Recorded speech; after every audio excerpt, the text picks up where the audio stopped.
अगर तुमने मेरे 2 सवालों का जवाब सही दे दिया तो ये 50,000 रुपये तुम्हारे। नहीं नहीं भाई साहब, मुझे सवालों के चक्कर में मत फंसाओ। आप अपना ये पार्सल पकड़ो, मेरे पैसे दो और मुझे जाने दो। आपके पूरे 500 रुपये हो गए। अरे पहले मेरी बात तो सुनो, इतना अच्छा ऑफर तुम्हें देगा कौन।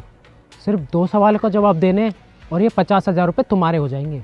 क्या कहा, 50,000 रुपये? और वो भी सिर्फ 2 सवालों के जवाब देने पर? हाँ लड़के, 50,000, वो भी सिर्फ 2 सवालों का जवाब देने पर। बोलो जल्दी से, क्या तुम तैयार हो? कहीं ये मुझे किसी गलत चीज़ में ना फंसा दे। नहीं नहीं भाई साहब, देखिए मैं ऐसा लड़का नहीं हूँ। आप अपना पार्सल पकड़िए और मुझे जाने दीजिए। पिज़्ज़ा तो मैं ले लूँगा, लेकिन पहले मेरी बात सुनो।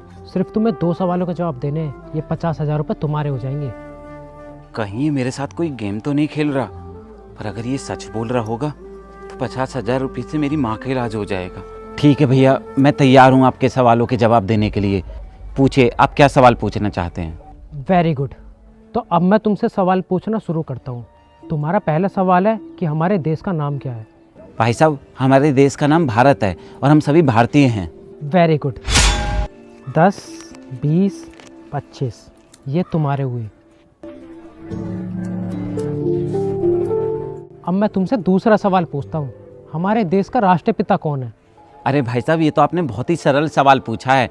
बच्चा बच्चा जानता है, हमारे देश के राष्ट्रपिता महात्मा गांधी जी हैं। शाबाश, ये 25,000 भी तुम्हारे हुए और ये पार्सल मुझे दो। आपका बहुत बहुत धन्यवाद भाई साहब, मुझे इन पैसों की बहुत ज़रूरत थी। पर भाई साहब, क्या मैं आपसे एक सवाल पूछ सकता हूँ? हाँ हाँ पूछो, क्या बात है? आपने इतने सरल सवालों के जवाब देने के लिए मुझे इतने सारे पैसे क्यों दिए हैं? अरे ये तुम्हारे लिए तो छोटी बात है, लेकिन मेरे लिए बहुत बड़ी बात है। अब ठीक है, अब तुम जाओ और मैं भी चलता हूँ। ठीक है भाई साहब।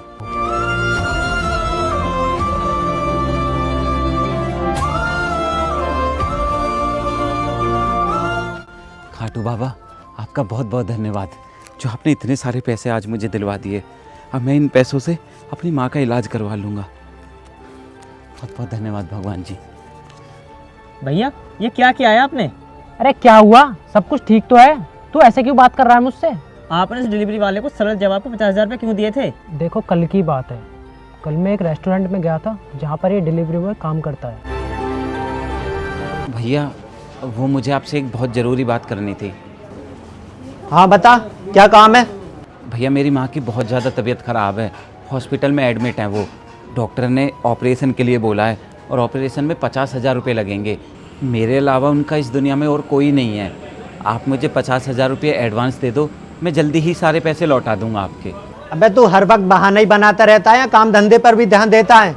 चुपचाप खाना डिलीवर करके आ। बड़ा आया छुट्टी मांगने, पैसे और मांग रहा है 50,000 रुपये दे दूं तुझे ताकि तू भग जाए यहाँ से। भैया मेरा विश्वास करो, मैं सच बोल रहा हूँ। मुझे पैसों की सच में बहुत ज़रूरत है। प्लीज़ मुझे दे दो पैसे एडवांस में। मैंने बोला ना तेरे से, चुपचाप खाना देकर आ। पता नहीं कहाँ से आ जाते हैं, 2 महीने काम करते हैं और एडवांस में पैसे मांगने लगते हैं। ये बेचारा तो बहुत परेशान है। इसकी माँ बीमार है और इसका मालिक इसे पैसे नहीं दे रहा। इसकी मदद तो मुझे करनी चाहिए। अगर मैं उसकी माँ की बीमारी का जिक्र करके उसे पैसे देता तो शायद वो पैसे नहीं लेता, क्योंकि गरीब आदमी बहुत खुददार होता है, कभी भी किसी से हराम में पैसे नहीं लेता। इसीलिए मैंने सोचा क्यों ना इसे सरल सवाल पूछकर इसे 50,000 रुपये दे दिए जाए। इस तरह उसकी मदद भी हो जाएगी और उसे बुरा भी नहीं लगेगा। भैया, ये तो आपने बहुत बढ़िया किया, मुझे गर्व है आप पर।